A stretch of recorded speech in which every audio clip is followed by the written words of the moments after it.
시청자 여러분 안녕하십니까? 지방자치 중심 소식을 전하고 더 나은 지방자치의 방향을 제시하는 지방자치 1번지입니다. 대전광역시는 인접 8개 시군과 함께 지난 14일 G9 상생협력 및 공동발전을 위한 협약을 체결했습니다. 이번 협약에 따라 이들 시군은 지역의 공동발전을 위한 21개 과제를 추진하게 됩니다. 과제의 주요 내용은 단기 사업으로 대전 충청 광역권 공동발전 협의회인 G9 연합 일자리 박람회와 G9 지역 우수 농특산물 직거래 장터 확대 운영, 힐링송 의료관광 연계 프로젝트 등 16개 과제가 추진됩니다. 또한 건강, 안전, 안심, G9 로컬 푸드벨트 조성과 광역 로컬 푸드 협력 체계 구축, 금강과 어우러지는 계백로 자전거길 개설 등 5개 중장기 과제도 추진하기로 했습니다. 전북도의회 최인정 의원은 임시회에서 누리과정 예산과 관련해 막대한 재정적 불이익을 받게 됐다면서 교육감의 대처 방안에 대해 지적하고 나섰습니다. 김민화 기자가 보도합니다.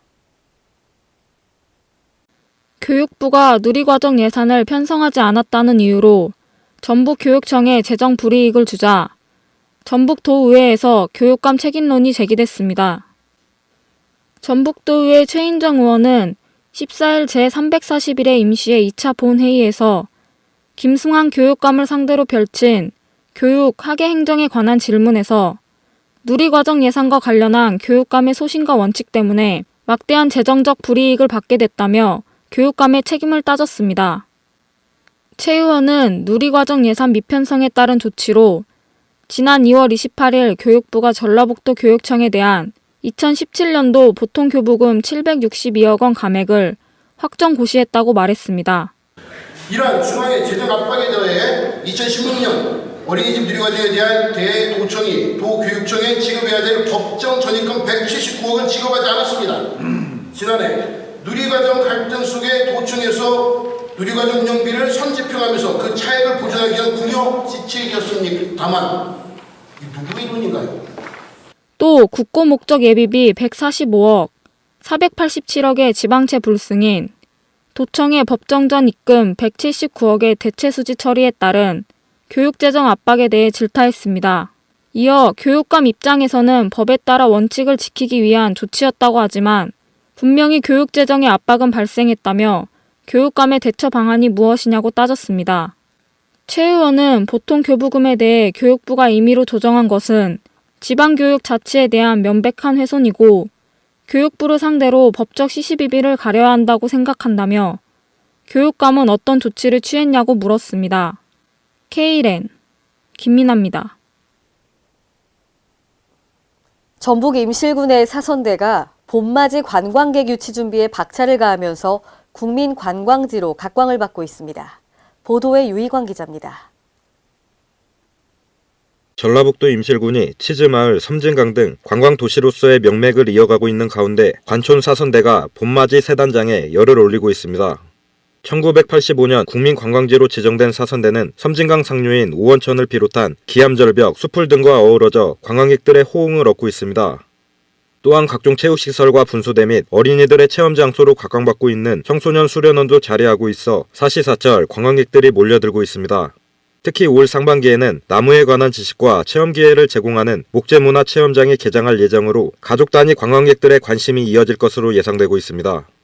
임실군은 내방객들을 위해 모란 36종 130주를 심는 등 소나무, 느티나무, 벚꽃나무 등 조경수 관리에 적극 나서고 있습니다. 이와 함께 관광도시라는 이름에 걸맞은 인프라 구축을 위해 공중화장실 1개소를 자연과 어우러질 수 있는 명품 화장실로 보수하고 추가로 1개소를 설치할 예정입니다. 한편 군은 지난해 5종의 줄기식물을 아치형으로 심어 포토존으로 각광받았던 경관터널 조성에도 만전을 기하고 있습니다. K랜 유희광입니다. 전북도의회 박재환 의원은 말산업 특구 지정을 준비해온 전라북도가 후보 지자체의 지원 조례가 제정되지 않는 등 준비에 허점이 있다면서 질타했습니다. 보도에 한결 기자입니다. 말산업 특구 지정을 준비해온 전북도가 특구 후보지가 아닌 엉뚱한 지자체에 승용말을 지원했는가 하면 후보 지자체의 지원 조례마저 제정되지 않는 등 준비에 허점을 드러내고 있습니다. 전북도는 말산업특구 지정을 받기 위해 지난 15년, 16년에 걸쳐 총 48두의 승용말을 도입, 보급했습니다. 그중 23두는 당초 특구 후보 지자체로 거론되던 김제시 지역 농가에 보급됐지만 김제시가 특구 후보 지역에서 제외됨으로써 엉뚱한 지자체에 보급된 꼴이 됐습니다. 말산업 특구 후보 시군에 말산업 지원 조례가 제정돼야 심사에서 가점을 받을 수 있지만 전주, 진안, 익산, 완주, 장수 등 5개 후보 시군 중 전주시와 장수군의 경우 조례는 아직까지 제정되지 않고 있습니다.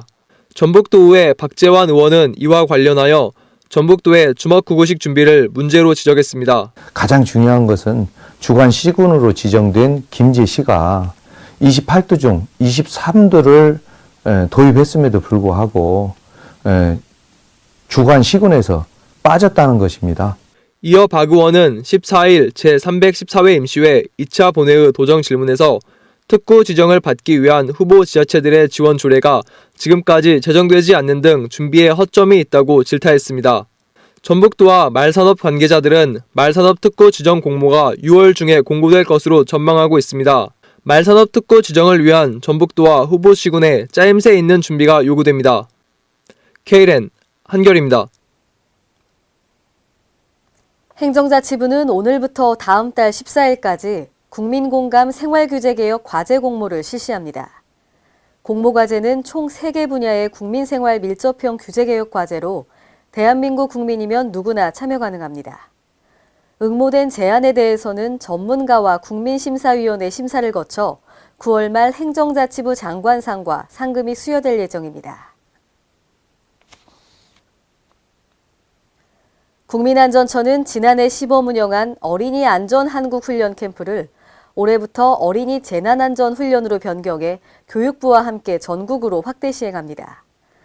이와 관련해 어린이 훈련 민간 전문가가 5주간의 훈련 프로그램에 참여해 컨설팅을 실시하는 학교별 전담 멘토링 제도를 운영합니다. 또 지난해 훈련 사례 분석을 통해 작성된 어린이 재난안전훈련 가이드북을 학교 선생님과 학생들에게 배포해 훈련 시 활용할 수 있도록 할 계획입니다. 이상으로 지방자치 1번지를 마칩니다. 시청해주신 여러분 고맙습니다.